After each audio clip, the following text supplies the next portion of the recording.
The Canterville Ghost, a novel by Oscar Wilde. Chapter 1. When the American Mr. Otis bought Canterville Castle, everyone told him that this was very foolish, as the place was haunted. But Mr. Otis answered, I come from a modern country, where we have everything that money can buy, and if there is such thing as a ghost in Europe, we would hide it in one of our museums. A few weeks later, on a lovely July evening, Mr. Otis, his wife and their children, Washington, Virginia and the twins, went down to their new home. When they entered the avenue of Canterville Castle, the sky suddenly became dark, and a spooky stillness was in the air. Mrs. Emilie, the housekeeper, led them into the library of the castle, where they sat down and began to look around. Suddenly, Mrs. Otis saw a red stain on the floor, just by the fireplace, and said to Mrs. Emilie, I am afraid something has been spilled there. Yes, ma'am, said the old housekeeper in a low voice. Blood has been spilled on that spot.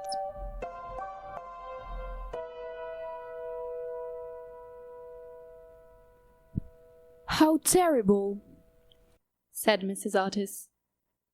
I don't want any blood stains in my sitting room. It must be removed at once.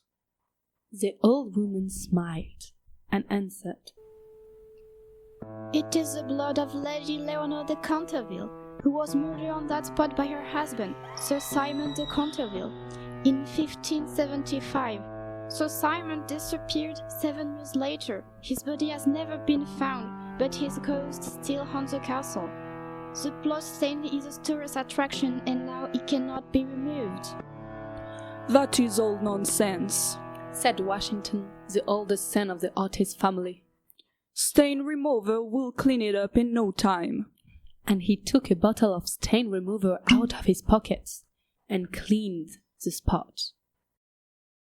But as soon as the blood stain has disappeared, a terrible flash of lightning lit up the room, and a fearful peal of thunder made the whole building shake.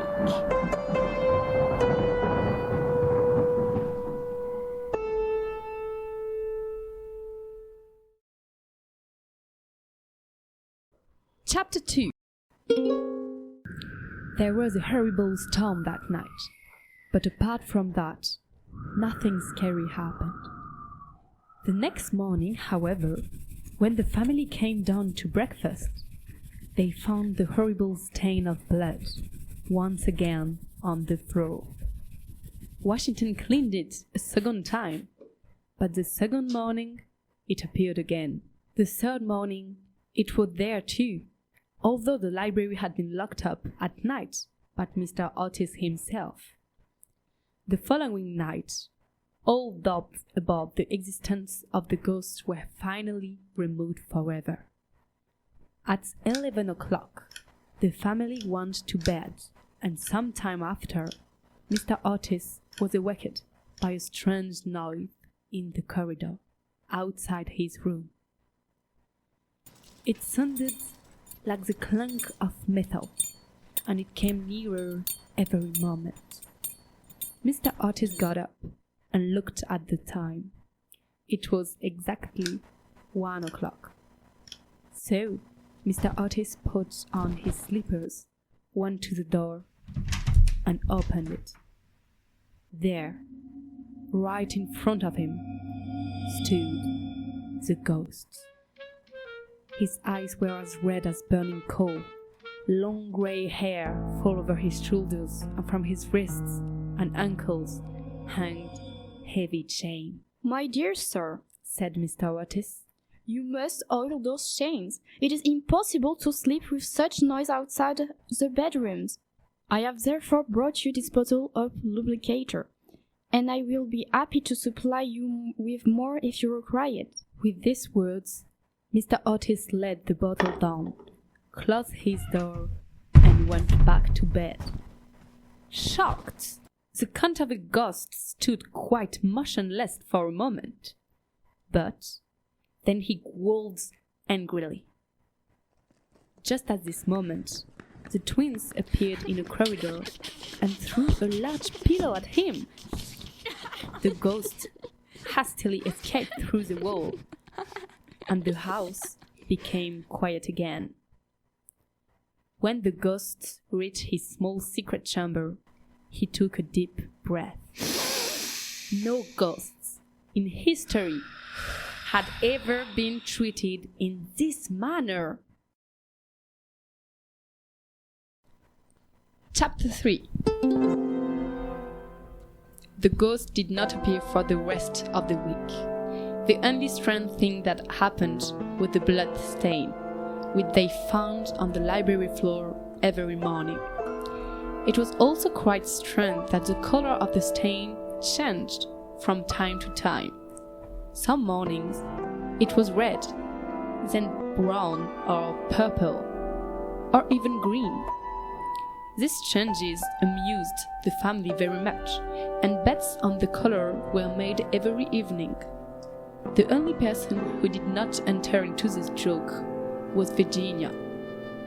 For some unexplained reason, she was rather annoyed at the sight of the blood stain, and nearly cried the morning it was green. The second appearance of the ghost was on Sunday night. Shortly after the family had gone to bed, they heard a fearful crash in the hall. A suit of armor had fallen on the floor, and in a chair sat the Canterville Ghost and rubbed his knees, which seemed to hurt.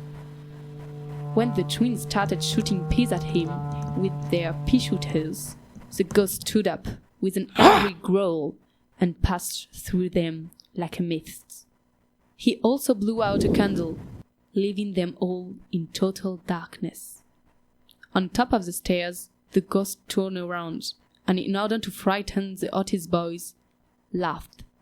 His most horrible laugh. Just then, a door opened, and Mrs. Otis came out of her bedroom.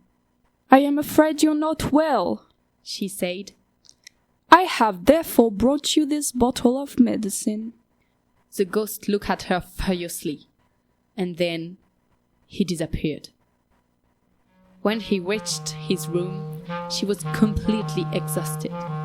This American family was extremely annoying, but what annoyed him most was that he had not been able to wear the suit of armor.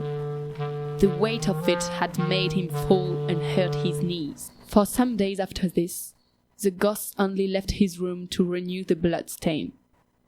However, on Friday the 17th of August, he tried to frighten the Otis family again.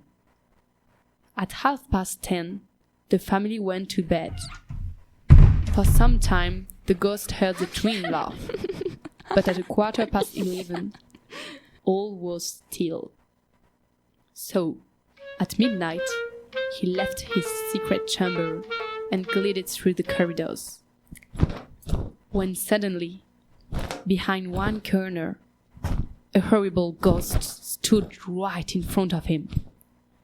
As the Canterville Ghost had never seen another ghost before, he was terribly frightened. He quickly hurried back to his room. But then, he thought that he should go and speak to the other ghosts. After all, 2 ghosts were better than 1, and his new friend might help him to frighten the twins. However, when he came back to the spot, he found that this other ghost was not real, but only a white sheet, which the twins had hung there to play a trick on him. Very upset, the Canterville Ghost went back to his chamber. Chapter 4. For 5 days, the ghost did not leave his room. He was very weak and tired, and his nerves were completely shattered. He also gave up the point of the blood stain on the library floor.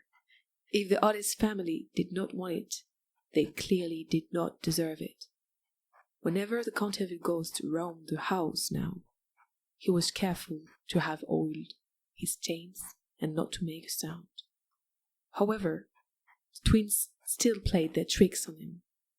They stretched strings across the corridor, over which he tripped in the dark, and once he slipped on the butter slide, which the twins had constructed for him on the staircase. This so annoyed the ghost that he decided to teach the twins a lesson and give them the fright of their lives.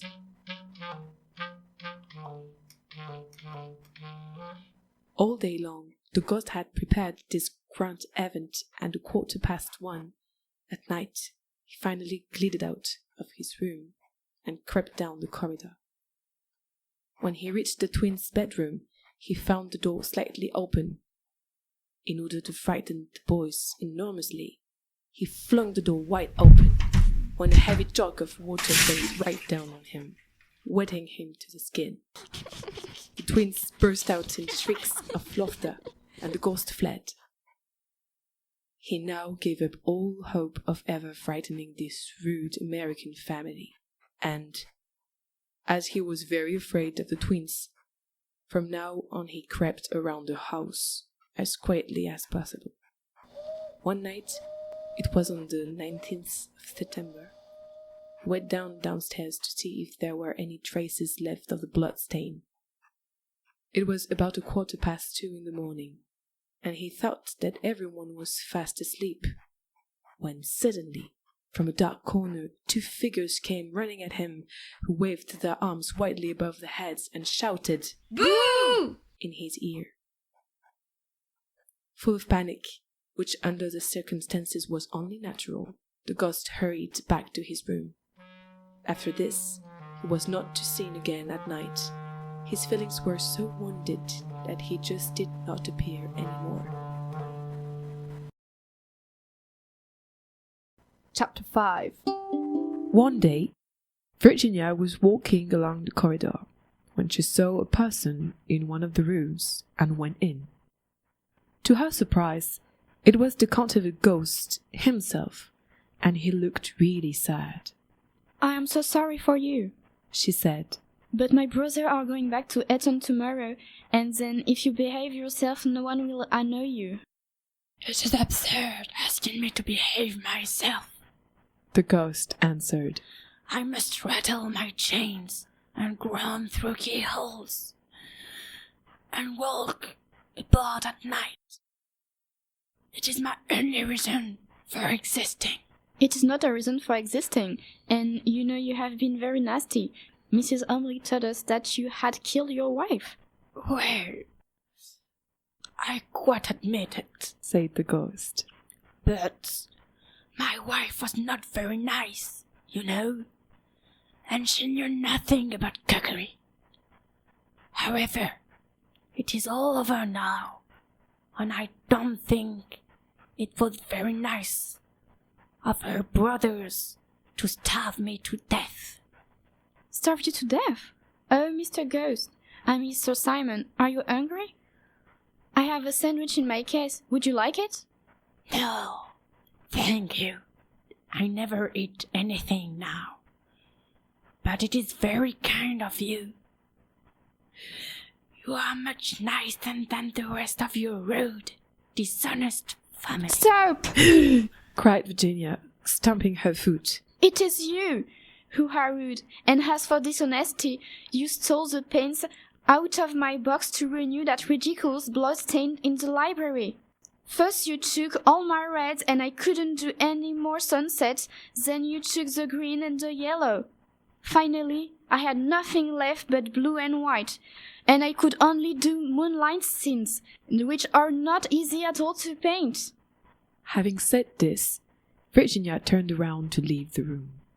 "Please, don't go, Miss Virginia," the ghost cried. "I am so unhappy, and I really don't know what what to do. I want to go to sleep, and I cannot.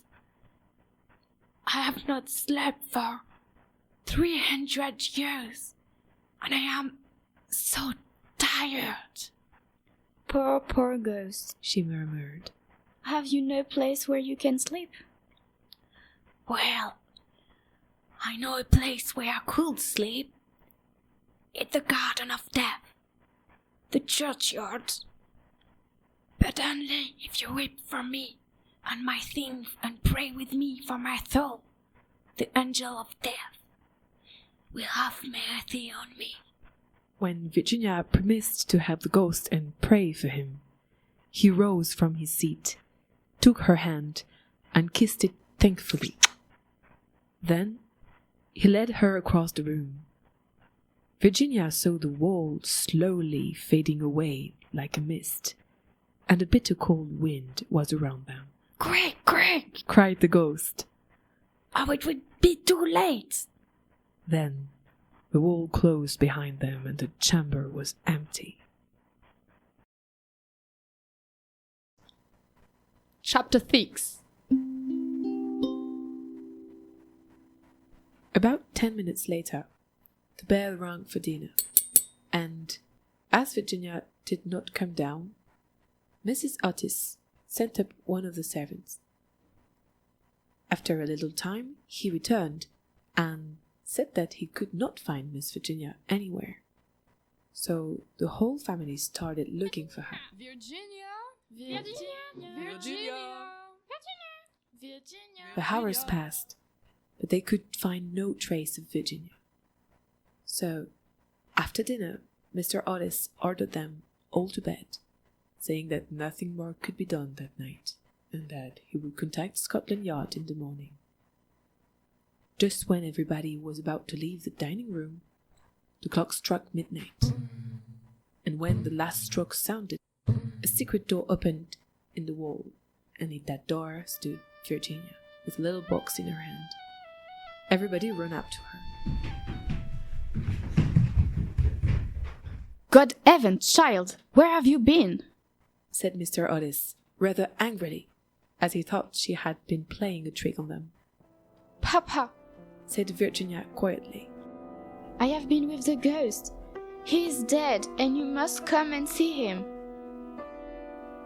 He had been very nasty, but he was very sorry for all that he had done, and he gave me this box of beautiful jewels before he died.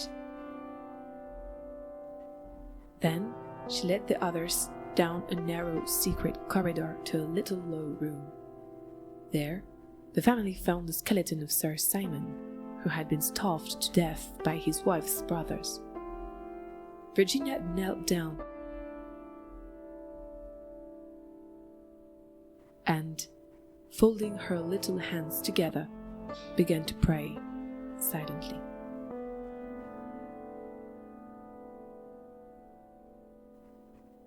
Meanwhile, one of the twins was looking out of the window in the little room and suddenly said, Look, the old almond tree has blossoms.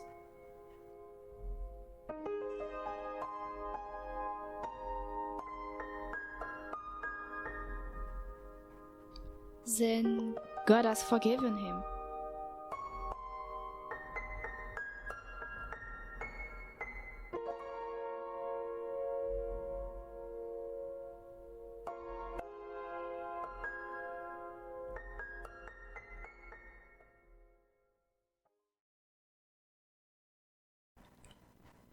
Chapter 7.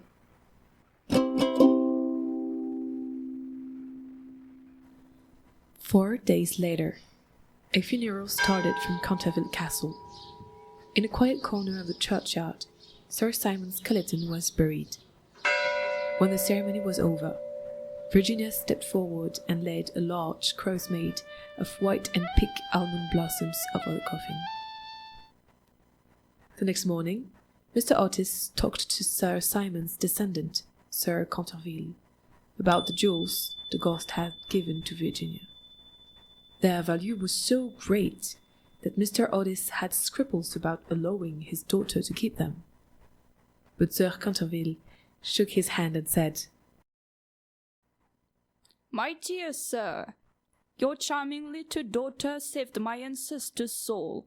The jewels are hers." The jewels were admired by everyone when, in the spring of 1890, Virginia married the Duke of Cheshire. After their honeymoon, Virginia and her husband went down to Canterville Castle, and on the day of their arrival, they walked over the churchyard.